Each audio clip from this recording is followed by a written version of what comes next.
um caso daqueles bem absurdos, meu caro Mano Ferreira, Jess Peixoto, Aninha Beatriz Dias de volta aqui com a gente, que eu quero expor aqui e realmente propor que a gente discuta. No caso aqui, a personagem central que eu me refiro, pessoal, prestem atenção, é uma psiquiatra renomada, ex-diretora do Instituto Pinel do Rio de Janeiro, conhecido por receber dos principais manicômios ali do estado do Rio de Janeiro, ela que é acusada de usar a confiança dos seus pacientes para aplicar golpes financeiros. Sim, ela que teve o registro cassado pelo CRM, Conselho Regional de Medicina, mas continuou atendendo como psicanalista.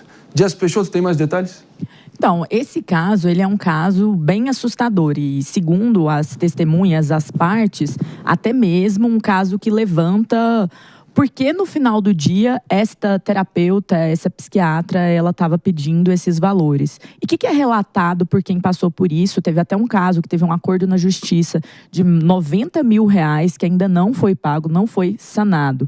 E foi este caso que levou até que o registro dela na questão da psiquiatria fosse cassado. Mas, pasme, André, ela segue atendendo como psicanalista. Então, ela segue fazendo esses atendimentos. E foi uma dessas pacientes que foi atrás e descobriu toda essa situação. Mas o que acontece? Ela usava o momento da terapia, que é um momento ali da consulta, de muita vulnerabilidade, para falar sobre problemas dela, da família, da vida. E com isso, ela sensibilizava alguns pacientes, segundo relatos, a fazerem esses empréstimos, para terem essas dívidas. E é o caso dessa outra paciente que chegou ali no montante de cerca de R$92 mil e que ela foi até a justiça para cobrar este valor. A Mara, no caso, ela reconheceu essa dívida, mas, segundo as alertas, ainda não houve esse pagamento. É um caso muito estranho, porque imagine só, você está no seu momento máximo de confiança, de vulnerabilidade, vendo uma pessoa que você constrói uma relação e, de repente, essa relação ela é instrumentalizada. Por isso, a Mara está respondendo aí a estelionato. É isso aí. E é justamente sobre esse tema aqui, esse caso específico, o que ele pode representar mais amplamente, pessoal, que a gente vai ter uma baita de uma conversa aqui com quem entende do assunto, tem conhecimento de causa, vai poder nos informar aqui e realmente fazer a gente poder pisar aqui com segurança e entender o que pode estar em jogo. E é ninguém mais, ninguém menos que o psiquiatra e terapeuta cognitivo-comportamental, que é o doutor Eduardo Perim, se juntando a nós aqui na bancada do Morning Show. Tudo bem, doutor? Prazer em vê-lo.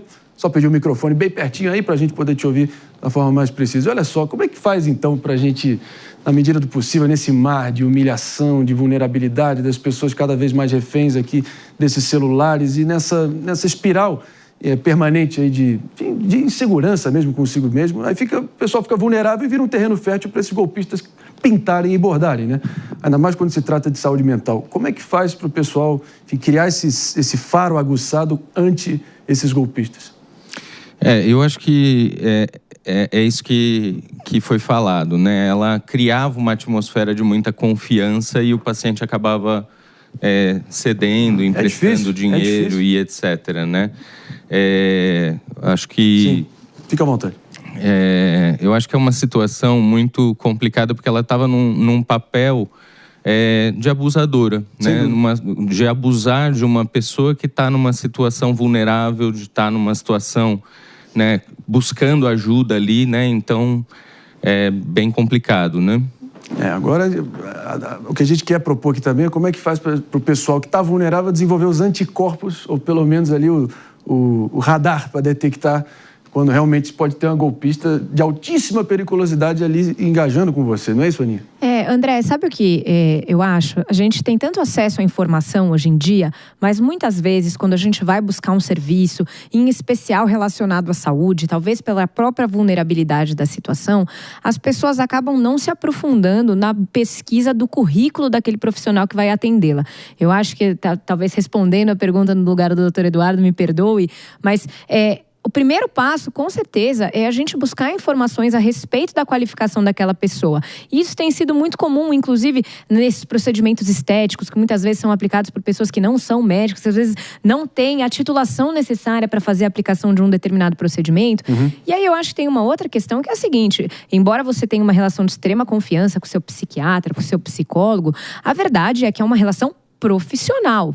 Não é uma relação de confiança a ponto de alguém te pedir dinheiro emprestado, né? Isso acho que é muito essencial, porque você cria um afeto pela pessoa, você cria confiança naquela pessoa que está te atendendo, mas você nunca pode esquecer que aquilo é uma relação de trabalho para aquele que está te atendendo. É profissional e, como tal, não deveria envolver dinheiro que não fosse dos honorários daquela pessoa. É por aí, doutor? Doutor Perim com a palavra. Com certeza, né? Assim, o psiquiatra, o psicanalista que está atendendo, né, nunca poderia estar nesse papel de quem está pedindo um dinheiro, né? E sim, eu acho que o paciente tem que buscar o currículo de quem está atendendo, tem que buscar indicações de pessoas que já passaram com aquele profissional, né? Então, para se resguardar, né?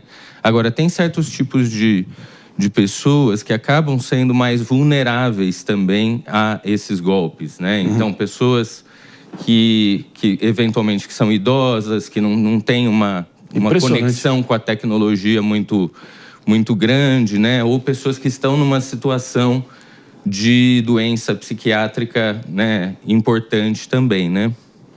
Doutor, quando alguém está numa relação terapêutica e acredita que o profissional está abusando da função dele, está saindo da conduta profissional, qual é a recomendação? Como que o paciente pode se portar? Tem alguma instituição para ele recorrer? Tem algum tipo de protocolo, procedimento que ele pode adotar?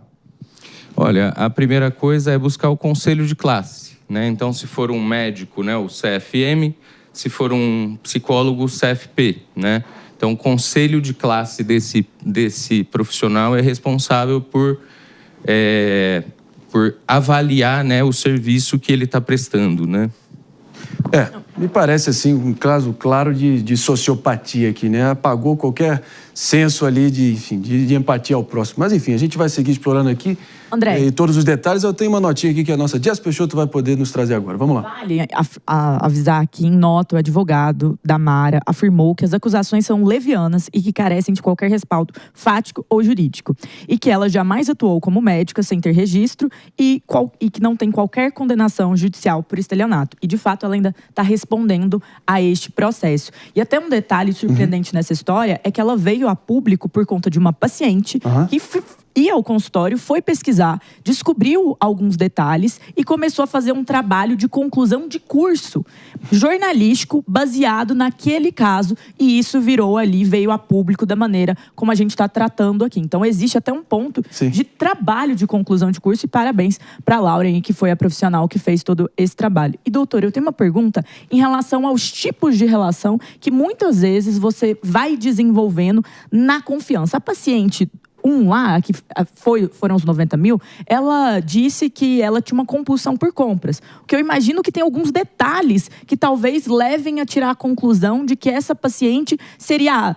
talvez tivesse uma tendência maior a doar isso. Como que a paciente em si poderia ter, mais do que percebido que está sendo abusada, mas como que a grade de suporte dela, talvez marido, esposo, familiares, poderiam engajar com isso, sabe? Notando, tá confiando demais. Tem isso, ou essa confiança ela precisa ser restrita no profissional que está fazendo acompanhamento? Essa confiança precisa acontecer, mas ela nunca pode ser irrestrita, né? A gente nunca pode confiar irrestritamente.